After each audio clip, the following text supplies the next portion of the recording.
Hey everybody. So this is Johannes speaking. I used to call myself the Great Johannes, or that's how I used to introduce myself. Uh, to uh, to speak to you on this TikTok live stream. I'm going to try to do this every week, maybe every Wednesday or so. So I will also interact with the audience. If you have any questions coming in or something that makes sense to me to answer, then I will. Uh, I have prepared a whole bunch of notes because there's a lot of things I want to discuss about. The general topic is going to be, taking back Europe's future. Okay, we know about "Make America Great Again," and everybody uses that phrase now, right? Like, make Poland great again, make the Netherlands great again, and so on and so forth. But what are we going to do about the European Union? I don't need to make Europe great in a sense, but rather we want to make Europe heroic again, right? Okay, so related to this, I was thinking today, why is it that so many people don't become the successful version of themselves that they really wish they were? That successful artist or that successful entrepreneur. And I think one reason is, I read this somewhere else, of course, that people are afraid to make that decision where there's no way back. So everybody likes to play it safe. Like we're not gonna do certain things because it might go wrong, and if it goes wrong, at least I'll have a way back. It's the successful people, the ones who do become the artist and the actor or the entrepreneur that they wish they were. They actually cross this threshold. They cross that river in hell. What's it called? The Acheron or something. And they burn their ships behind them, and they know, okay, there's no way back for me. I'm gonna go all in. Once you go all in into a life, and I'm not talking about the casino where you gamble, but you go all in a life that you wish to pursue, knowing there is no way back, so you don't have to worry about going back because you're not going back, right? Those people are successful. And it's the same, I think, with the European Union, European people, European civilization. We are playing it safe. Like, we're trying to stay friends with the USA. We're trying to stay friends with, to some extent, with the Arab world, with the Muslim world, with the Africans and so on. Like, well, in case the war with Russia goes wrong, we have a way back. I think the European people as a people need to first learn to envision again who they are and wish to be, right? And then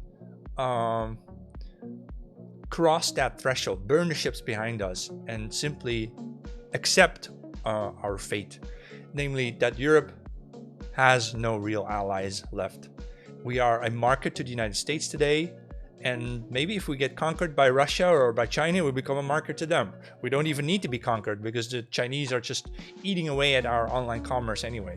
They're going to get our market anyway, it seems, right? And the USA is trying to prevent that, and then we have to go to war with Russia, and we have to send 10, 20, 30 million men to die in some bullshit war that no one cares about, right? And it's time for us. I notice I always say it's time for us, it's time for us. It's time for us because it is time. It's time. We are running out of time, and we have to start acting as Europeans, yeah. So, yeah, someone mentioned here just a minute ago in the comments. Wait, I think I can enable on-screen alerts and chat boxes as well. I'm not sure if this works. No. Let me see. Hides the sword. No, I don't know what this is all about. All right. Anyway, it doesn't matter. I wanted to show maybe comments and chats appearing on screen on my recording. Yeah, I think I am achieving that now. Okay, fine. So yeah, someone mentioned here about the events in Amsterdam, what it has to do with integration.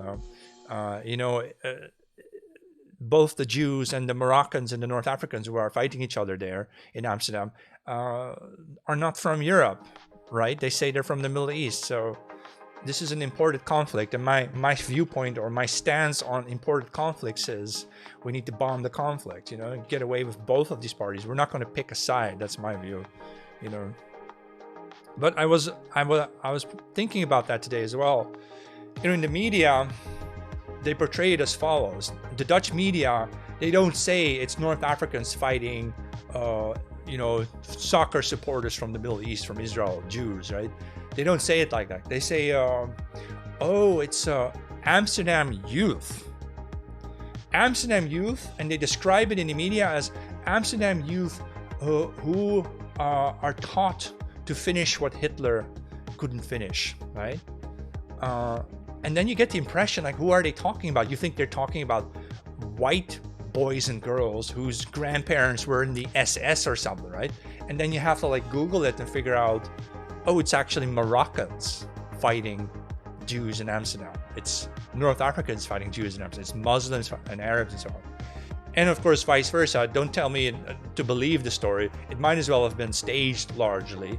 Who says that the Secret Service isn't behind any of this? Like I said, I'm not choosing a side in this. I'm not for Maccabi Tel Aviv or the other party. I don't care about this conflict. The problem is the Dutch media. If you would just follow the Dutch media, you would have thought that it's like white Dutch Amsterdam kids fighting Jews in Amsterdam, and it's a new pogrom, and it's World War II again, and it's another Holocaust, and all of that is just such total nonsense. And that's part of the problem that I wanted to talk to you about today in the live stream. Because when the victims are white kids in these multicultural conflicts, then we are silenced. Look at what happened in the UK recently. You have 3 girls stabbed by this monster, and this monster, they portray him as this proper schoolboy when probably accounts of his misbehavior at school, for example, were muffled and hidden away because he was black. They didn't want to say that this was actually a black guy. They said, oh, he's black, but he's Christian. Turns out he studied like Islamic terrorist manuals, right? So he's a Muslim black, right? Who murdered 3 kids, white kids. But when this happens, the media do whatever they can to hush it up, right? To make you think that it has nothing to do with his background and his migration story, right? And that's what they do when the victims are white, right? Then we are silenced, we are censored, and then we are arrested for wanting political justice or political action to capture these people, right?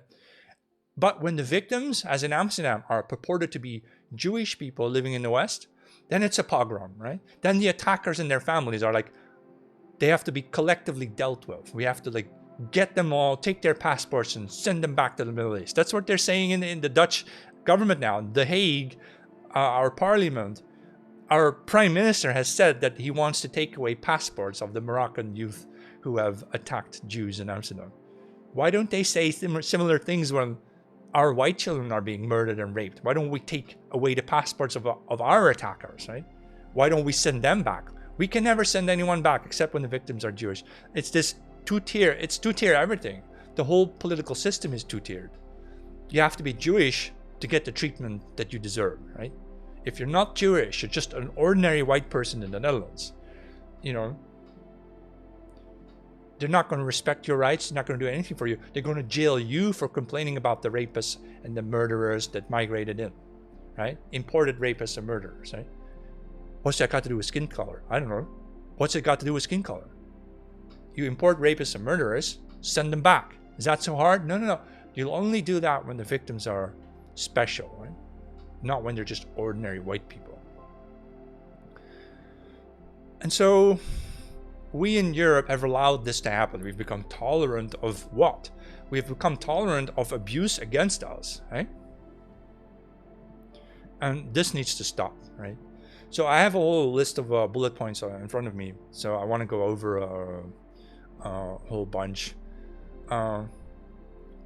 Why is it that we in the Western world, in Europe especially, have lost control over the narratives in our own countries, our own societies? The narratives that we tell our children about their religion, their faith, their culture, their people, their history, right? Why have we washed it all away and allowed foreign imported conflicts to dictate and dominate our news cycles, our 24-hour news cycles, right? That's just absurd. We don't want this anymore. We need respect to be restored for ourselves. you want to live in our countries and live among us and in between us and with us, then why don't you respect us? Why don't you condemn rapists and murderers in your community, in your imported community, right? Why don't you do that? Yeah? So media will use any attack on foreigners, even if the attacks on foreigners are committed by other groups of foreigners, they will use those events to make it seem as though it's teenagers or men from Rotterdam, right? Like they're hiding the fact that this is an imported immigrant conflict, right? And thereby pretending or creating this fictional narrative that it's more evidence of white evil, right? Evil white people are doing this. They're really evil white people behind this. And there's so many cases like this where the media will do whatever they can to make especially the white men look more evil. Even when it's a black on black crime, they won't mention that the killer was black, and they'll kind of make you believe it's just a man from Georgia or a man from Washington. It makes you think like, is it a white guy did that? You know, normal people don't notice that. Normies who read the news and they watch the internet streams and so on, if you don't specifically tell them, hey, this was a black on black crime, hey, this was, you know, Middle Easterners versus North Africans fighting in Amsterdam, what's that got to do with us? You know, if you don't specifically tell them, then they don't know. They don't know, and they won't be able to guess it. I've noticed, right? Now, the election of Donald Trump shows us something. It shows us that the ordinary people, even a majority of white women, know about the superior values and the morals, right? So the moral health is there. There are people who understand the situation and they understand what to vote for. Now, I'm not saying Donald Trump is not in bed with the Zionists, because he probably is in bed with the Zionist neocons who want to finish their project. But that's not why ordinary Americans voted for Trump. They voted for Trump to restore the USA, right? To restore the morality and the faith and the religion and the culture and the way of life, right? All these things that have been trampled upon by all these weird woke leftists. And when I say woke leftist, that includes a lot of so-called conservative people, right?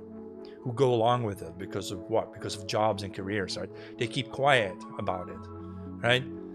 Recently, I saw a clip where a man said something like boys will be boys, and a black woman who was woke black woman, was deeply offended. Like, you can't say that. That's a crime. She thought you can't say boys will be boys or something like it, right? That's just insanity. We're dealing with mentally ill people at this point. They need to be deposed, right? And so I can go over some thoughts I had about how to win back power.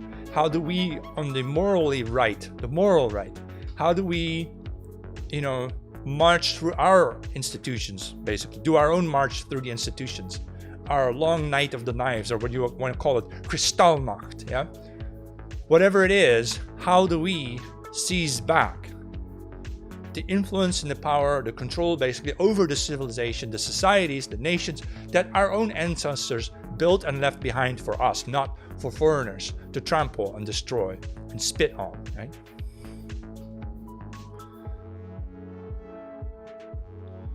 So I see a lot of people commenting, and I love that. You can, I'm going to try to respond a bit later on, but let me just go through my my story first, and then we can have more of like a Q&A section afterwards, right? Because it's not going to be too long.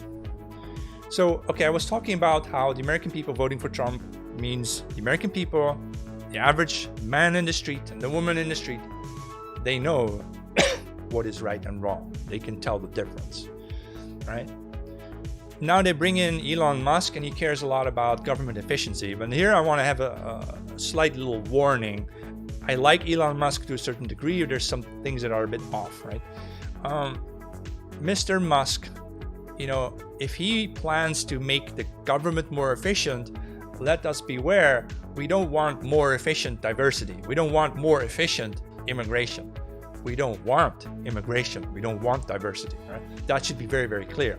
if you're just going to make everything more efficient so you can get smarter people from India over instead of dumber people from Mexico, that's a weird kind of racism that is self-defeating. Like, you want to replace brown people you don't like with other brown people you like more for economic reasons. That's what you call efficiency? No, this is not what we want, right?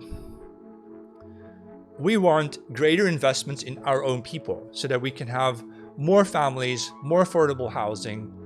I think things like healthcare matter to a degree. You know, it's not the most important thing. The most important thing is that we can have a bunch of kids who can survive and thrive in their own country, and that they are respected in their own country. But when you're a white person walking through a mall or through a high school, you will not be attacked, because if you are attacked, the attackers will be stripped of their passports and deported and sent back, right? Or otherwise dealt with, right? So that's what we want to achieve. We want to put ourselves back in charge of this damn world. We shouldn't have to live like this. We shouldn't have to live with people who are so vile, who hate us so much, right? There's no reason for us to go along or to continue this experiment. It's basically, we've done the experiment. It was called multiculturalism, diversity, inclusion. Great, we did that. We tried that for 50 years or more. Since 1965 or so. Well, that's almost 3/4 of a century. It was a failure. Now let's quit. Let's stop it, right? But in order to do this, you know, we have to ask some questions like, where on earth is our leadership in the Western world? I have noticed from personal experience that our judges don't do any critical thinking. Our journalists don't do any critical thinking. We can assume that most generals don't do any critical thinking of their own, because none of them are in a position to go against the bureaucracy. And what is the bureaucracy really? Well, in the Western world, the bureaucracy is funded by the billionaire class. Right? They have all the money. They pay for the research that tells you what the goals are. So they determine the objectives. Right? Money buys the objectives in the Western world. Right? And that's so, because if you're very rich, you can bribe small nations to introduce the LGBT program, for example, the rainbow program, right? You can buy this influence. You can buy, you know, if you're a billionaire, you know, you got like $10 billion, the average person in the USA makes, I don't know, $70K a year. You can do the math how many people you can buy, right? More than 1 million, right? 10 million perhaps, right? So you can buy a lot of people for billions, right? So these people, they can buy all their bureaucratic administrative staff wherever they need them. They need a new public prosecutor, get this guy. Right? I got this fellow, I got this guy. You need a new prime minister for a small country like Estonia or something to be more anti-Russian. Okay, we'll get this woman. She'll obey the money. She only costs 110,000 euros a year. That's cheap. That's a bargain, right? And these people, the prime ministers, the ones in Europe at least, right? They think of themselves as such serious, good quality people, but really, they took the bait. They took 140K salary a year, and they're willing to betray their people. You know, those are some very special people, like Mark Rutte, who allegedly screwed over his own people in the Netherlands for decades. I think he was there. He ruled 14 years, 18 years or something. I don't know, 20 years he was there. And he did all that for a 140K a year salary. Yeah. So that's why people think that maybe there's like special deliveries of certain goods and services to his house, right? Why else would you betray your people for such small amounts of money, right? Relatively small, of course. But that's how it works. The super rich, the billionaires, they just buy their little people and their small annual salaries. They don't care about, you know, what's right or wrong. They just want to buy markets and they buy nations to do what they want because they've got, I don't know, transgender care, medical care services to sell, and they can profit off of it. So they will just do that. And I'm sick of this. I'm just done with this, you know. I don't want to live in this kind of country or nation, you know, where twisted, mentally evil, warped people, and their bureaucratic henchmen living off of a paycheck are willing to betray their people morally, socially, culturally, racially, biologically, right? It has to stop. So I'm thinking about what then can we do effectively to take back charge over our lived reality, our lived experiences. How do we take back charge of what goes on in the world outside, where we want this woke crap to stop. We don't want men or boys pretending to be the opposite sex to waltz over girls in women's hockey league or something like that. Why does that even exist? How did it even ever happen? Why didn't anybody protest from the very get-go? Well, I just told you, because the people in charge, the juries and so on, and the coaches, they just get paid, man. They just get paid. A lot of people can be bought. That's how it happened. They were just bought. And if we figure out to expose these people and show them to the world as who they really are, traitors, right?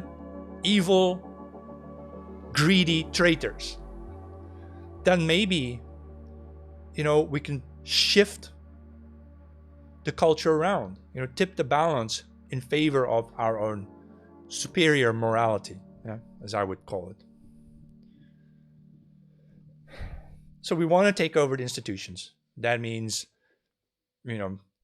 law, academia, media, and several others. Now, have you ever attended some academic meetings in the Western world? Because I've noticed that Western academia in Europe and the USA is overwhelmingly white, and some Asians, right?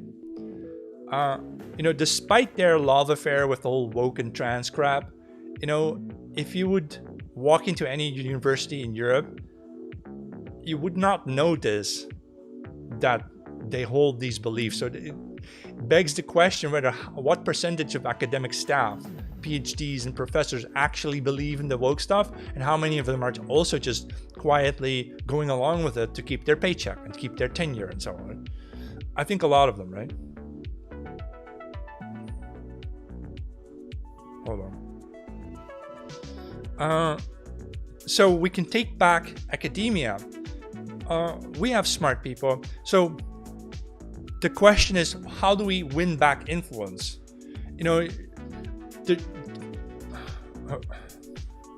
Sorry, there's this awkward pop-up on my screen. I don't know what's this going on. All right.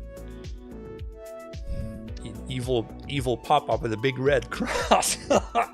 Scared the hell out of me. All right. So the question I'm trying to answer to myself and to my audience here is, like, if you want to win back the influence, the question is not, do you just want to have influence over a society you don't care about? No, we want the influence to build a society that we care about again. And that means we don't just want to take over academia and the media and the education and law and whatever, right? But we want to seize that and use that power to immediately rebuild, or for the first time build something new that fits us again. I believe a society should be an expression, like the culture should be an expression of a people's will, of a people's inner being expressed outwardly in the form of culture, music, architecture. And boy, if you look at modern architecture, like the city of Rotterdam, because it was bombed, they rebuilt it largely with modern architecture. It is so ugly. It's probably the ugliest city I've ever seen, the city center of Rotterdam. The area around where you have the public library and you have this big market hall and so on, they've put so much weird, catastrophic, modernist nonsense together in one big square. You'll die. You get a heart attack when you go there, right? Your soul, something of your soul dies when you have to be there too often, right? And what is that an expression of? Either it is an expression of sick people showing the world how sick they are, which is possible, or it is people who are twisted and evil who deliberately wanted to create a deformed physical space, the modernist crap, in order to harm other people psychologically. That means they are at war. So they're either sick people or they are at war with us. And it might as well be both. They are sick people who are at war with us. They want to destroy our physical space, yeah, make it into something deformed that harms our health, our well-being, yeah, our spiritual, our spirits. It makes us depressed. It makes us think that, well, if this is the world we live in, then what's the point, right? But of course, I'm not advocating depression and suicide. No, we can also kill the source of all this weirdness going on around us, right? So we need to think about that a little more. By using the media, for example, I told you already, I noticed that journalists don't think, judges don't think, generals probably don't think, politicians don't think. They don't think for themselves, meaning they are not in any position to question the ideology or the belief systems that they are fed with, right? And same with the law system, the legal system, the separation of church and state. It's actually a joke because state is now one with the media, and they are acting like a religious authority, telling people what to believe on a daily basis, right? There's no separation between government and journalism anymore. Maybe there never has been, yeah? And the one way they do this is they don't literally tell people what to believe, but they will set the boundaries. Like, you can go to here and to there, and as long as you stay within the boundaries that we set, you are okay. But then of course they deny you the freedom to explore the other 80% of reality that lies outside of those boundaries, that they won't show you, that you're not even allowed to know about or question, right? Like, you have these professors in academia who always say, like, question everything, and then you want to question 9/11, and then no, you can't do that, right? Question other historic events, no, hush hush, you can't talk about that, right? Question why was Julian Assange in jail in the West, no, don't talk about that. Question everything except the things you're not allowed to question. Stay within the boundaries, right? Don't be weird, don't be a fascist, or don't be a right wing, right? You're just a bad person for wanting to know the truth, right? And so one of my ideas I had is we got to turn around the whole situation. When leftists go after us, report us for hate speech, we really need to learn to return them the favor. We're gonna start suing all them for hate speech and for racism as well. For example, here's an example of left-wing racism. Imagine there's a black kid in your school, and the black kid is violently attacking boys and girls, other boys and girls. But the teachers won't report it to anyone because the kid is black. That's racism. You should be able to sue them for racism. We need to have our lawyers and our own judges in place to make sure that those cases also all go to court, and these people are also convicted of racism, right? If you're unwilling to report a crime because the criminal was a minority, quote unquote, or a non-white or whatever, right? Then you're also guilty of racism. This is just, we need to go after all these people professing anti-white racism. And in fact, even the denial of this should be called racism. If you deny that there is anti-white racism, you're also a racist, right? You're a conspiracy theorist. We need to use these words against them as insults. They use the word Nazi to insult you, but we call them Nazis, meaning we return the insult, right? To make them look bad among their peers or something, like, you liked a fascist Twitter page or whatever, right? And basically go after them on the emotional level, where we expose them, right? We basically cause them to feel a lot of shame so that their colleagues and so on won't look at them anymore, right? Or want to stay away from them. Because that's basically, those are the tactics that they've been using against the right. And it's time that we basically accept that we're dealing with immature people, but we can very playfully, with a big smile on our faces, return them the favor, right? We can return all these leftists the favor, right, of being sent to jail for 4 years for saying the wrong words on Twitter. If someone on the left retweeted something that sounded a bit racist, go after them, report them, get them jailed, right? As they do in the UK now. The United Kingdom is really a dystopian example. And the way they jail people for even retweeting something or reading something, So we need to go after these leftists, but we need to do it in a mass movement, right? We all need to go start reporting these people. And here I thought, it's not so much the point for us that we have to start nationalist clubs and nationalist movements and try to recruit people to wave our flag and wear our uniform. It's more like you have, for example, the Boy Scouts. What we need is put new leadership in the Boy Scouts, in your local Boy Scout department, that simply, silently, without overtly mentioning it, simply introduces better morals, better beliefs, right? No more putting the degenerates on a pedestal and worshiping them, but rather instilling more the heroic values among young kids and young boys, right? True heroism is part selfish and part you do it for others. A selfish hero, right, is all right. It's okay to be selfish as a hero because you're going to defeat that dragon, that fire-breathing dragon. You're going to defeat it, but by doing so, by succeeding in becoming the hero, you save your people from the dragon, and they appreciate that you did that. And that's why you are a hero in two ways. You're a hero because you overcame your personal fears, and you also become the hero in the eyes of the people who respect you for what you did, right? I think this is pretty actually a good thing to learn about, is that if you want to be heroic, you have to be selfish, because it is your experience. Since no one else is fighting the dragon, I'm gonna fight the dragon. This son of a bitch is mine, right? I'm gonna get the dragon. And it's okay to be selfish in that respect, because it may motivate you to want to have that experience and that success, that outcome of you being the victor over evil, right? And then, of course, in the eyes of your people, they will also love you as well, right? So we need to talk about, morality and the psychology of success and competence, and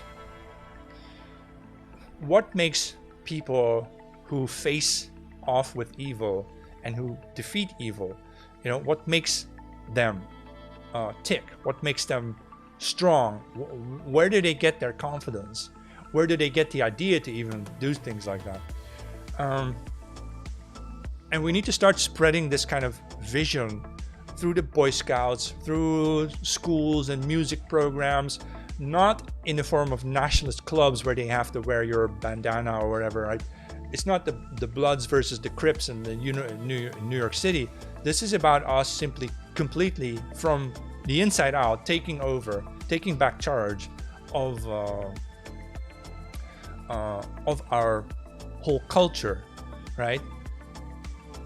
And then basically building from the ground up what we want it to be. So that's why, I warned you of Elon Musk.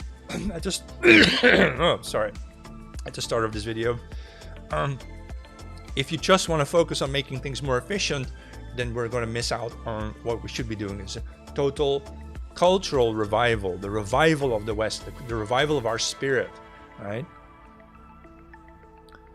So we need to somehow also appeal to ordinary people to start reporting crimes. If you are white and you are being discriminated against on whatever grounds, whatever reason, report it to the police, right? At some point they're going to receive so many reports, they're going to have to do something about something. We need to show our anger, basically. Show our anger to let, the justice system know you're causing a big, big problem by leaving us out of justice, right? So also another idea, where you need to infiltrate the police, give them better leadership, give the judges better, better bosses, so to speak. And I think we need to overall set better objectives for what is the purpose of the police forces. What is the purpose of Homeland Security or the military? Why are they there? They're not there to promote wokeness and LGBT transgenderism.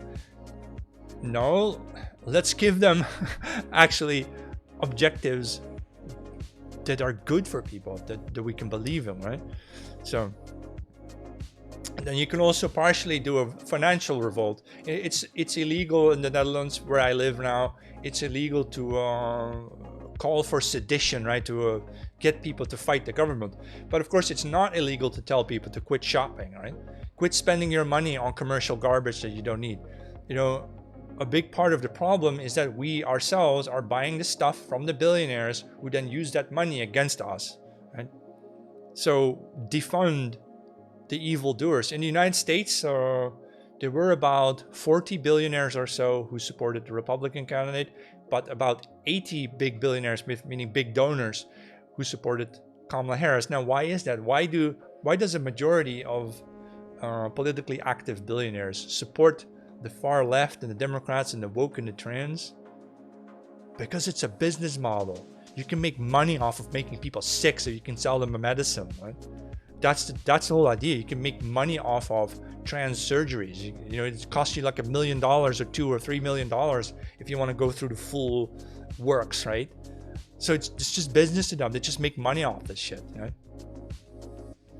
Also, use the arts and music to start promoting, you know, the things that make people healthy, and you know, music with uplifting messages, music with themes of motherhood and heroism, right? We need to effectively make anybody who votes Democrat look like a child abuser, because that's what they are. You know, they're in a liberal cult or something. They're cult members. We need to expose them to the world and let them, you know, let everybody know that if you vote Democrat, you're a child abuser, period. You're a child abuser and you're a child offender, whatever. You people need to feel shame so much so until you regain your senses and start seeing the world the way it is again. You're not this fantasy la la land that you were fed to believe in. Snap out of it, you know. It's like in that movie with Indiana Jones and the Temple of Doom. There's this very old movie from the 80s, right, where people are in this trance or something. They're lost, and then he wakes them up, right?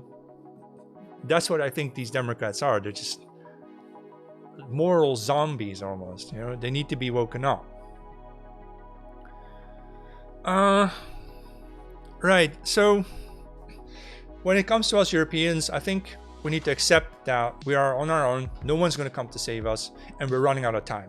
We really need to start pushing hard for, you know, getting people to start acting. Start by standing up for your rights. If you are discriminated because you're white, you know, make sure that the people doing that to you end up looking like child abusers, right? They're evil, they're twisted, they're bad people. We're dealing with just really, really bad, evil, selfish, greedy people. You know, go and get them. Let's get after them, right? All right, so I see I've been already speaking for almost 40 minutes. I'll add 20 minutes more. Now I'm going to try to interact a bit more with the commenters. Right, see if I can answer some of your questions here and there. Well, I see a lot of people showed up. Yeah, Europe for Europeans, man. Europe for Europeans, man. All right. Let me. We've got to be active, you know. Who's discriminating whites? Well, the white governments. The governments of the Western nations are discriminating us on a daily basis, man. In the news, in education, they call us evil. Bullshit, you know. They only highlight the things we did wrong and never tell you all the things we did right. For example, just yesterday, an African man asked me, like, what has the West done for Africa other than bringing slavery? It's like, first of all, you started slavery yourselves. You started enslaving your own people. And then Europeans gave you everything else. Electricity, law, books, writing, the internet, phones. Everything you own was invented by Europeans. And everything you know was taught to you by Europeans, right? You even speak our language. Everything, right? And it doesn't get through to them, right? They don't understand that. Yeah, why do people get insulted easily these days? I don't know, you know. How can we deport them legally? You know, we've got to make our countries systemically inhospitable to certain groups of people so that they will find out that it's better for them to just leave. And maybe it will happen anyway. You know, maybe if we have this energy crisis in Europe, you know what happens then? It will get so cold over here. You know, during the 18th and 19th centuries in Europe, in Amsterdam, for example, we didn't have heating. People would sleep in their kitchens because the kitchen is where you had a fire for cooking. And then in the evenings, you would sleep in your kitchen because the kitchen was still simmering. The kitchen fire was still simmering and you would be sleeping next to it, right? Or people would have not 2 or 3 layers of clothing. They would have like 8 or 9 layers of clothing. Women would drape themselves in so many layers of clothing, right, to keep warm, right? Because there was no heating. And do you think that the Indians and the Africans and the Arabs and so on coming to live with us, do you think they can handle that? We Europeans will be able to handle it. It won't be comfortable, but we will be able to deal with it, right? But, you know, and then with the lack of sunlight and so on, there are natural conditions under which the majority of brown people will voluntarily leave Europe, especially if we have the energy crisis. Then it's just over. It's just game over. So that might be a positive thing to look forward to, you know, in your wildest dreams, right? I'm not so much black-pilled about the future. I'm clearly thinking about what can we do to get things to go our way again. That is always a little bit difficult, but you know. Right. Yeah, Europe should pay mothers for more children. Our own mothers should have more children, yeah.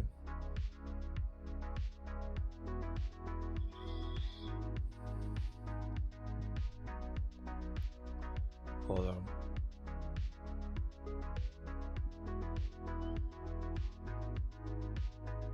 No. Universal income might prove not to be enough or anything. You might be starving on it. Right? I think those things are just fantastical, nonsensical things. Eventually, if you have universal basic income, but robots need energy too. So there's going to be competition between robots and useless people. So that's never going to work. Corporations, if they have a choice between feeding and housing 1 million people who are not working or having 1 million robots working for them, you know what they'll do? You know what corporations do? They'll get the robots and get rid of the people. So universal income is just a fantasy phrase that will not work in reality. You're just going to be starving.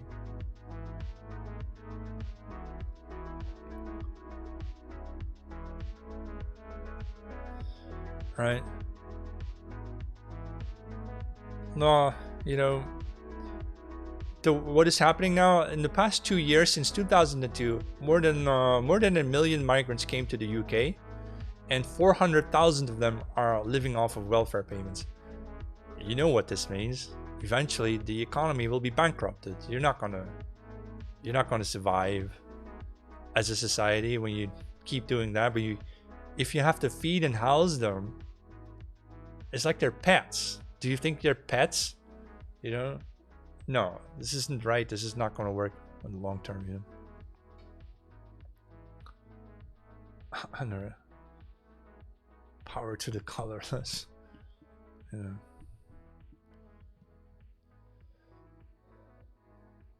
You decided not to pursue a career in IT because of my story of how it was unfulfilling.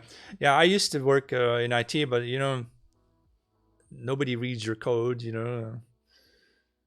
I hope you did find something else that is more meaning. You know. Oh, there's more people here already. Okay. The fact that you're in IT probably does suggest that you're good with logic, good with reasoning, right?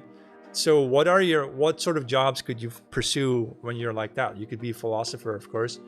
And I suppose you can be somebody who can, you know, develop policy. You know, policy is like a program if you want to do it right? You want to debug public policy, you know, you can work in many fields. I do hope you find somebody, you know. All right, you're becoming a lawyer. That makes sense. Good with reason and logic, see? So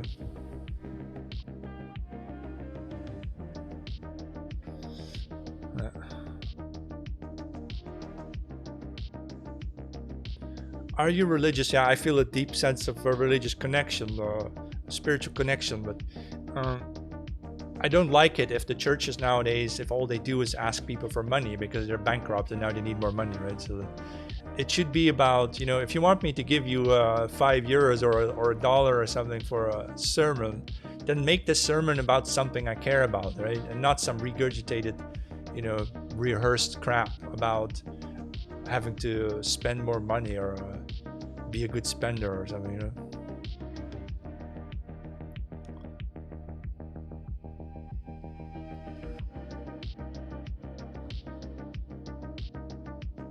Yeah, I have lots of things going on in my life, man. I'm working with some female singers. We're gonna make music together.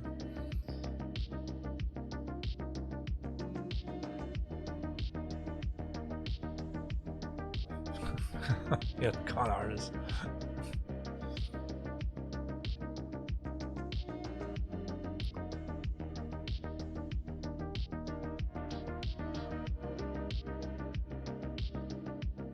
Nobody hates immigrants. It's the immigrants who hate humanity, man. It's your problem.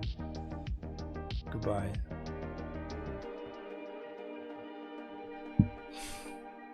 Isn't that weird when people say you can't hate on immigrants? Why would we hate immigrants? Because they're overrepresented in crime, rape, murder, violence, right? Of course we can hate on that.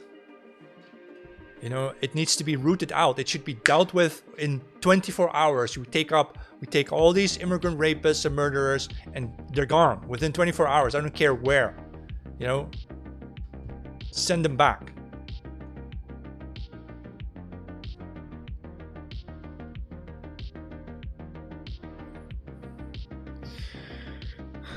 All right.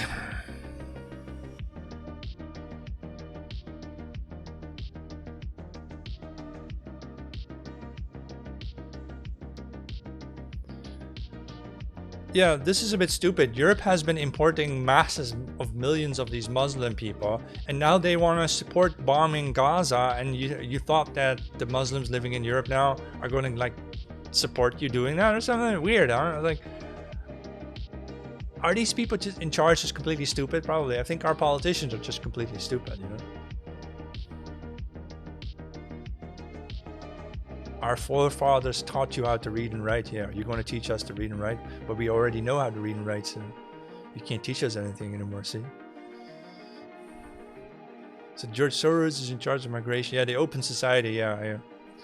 I read all about it. It started with Henry Bergson in the early 1900s, and then you had Karl Popper, and then George Soros builds on top of Popper and Henry Bergson. Henry Bergson was living in Paris when he came up with this idea of the Open Society.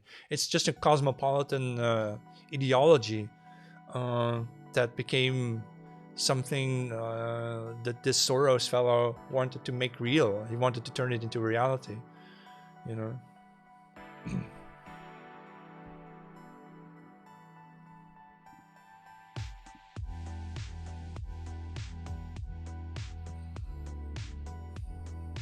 All right.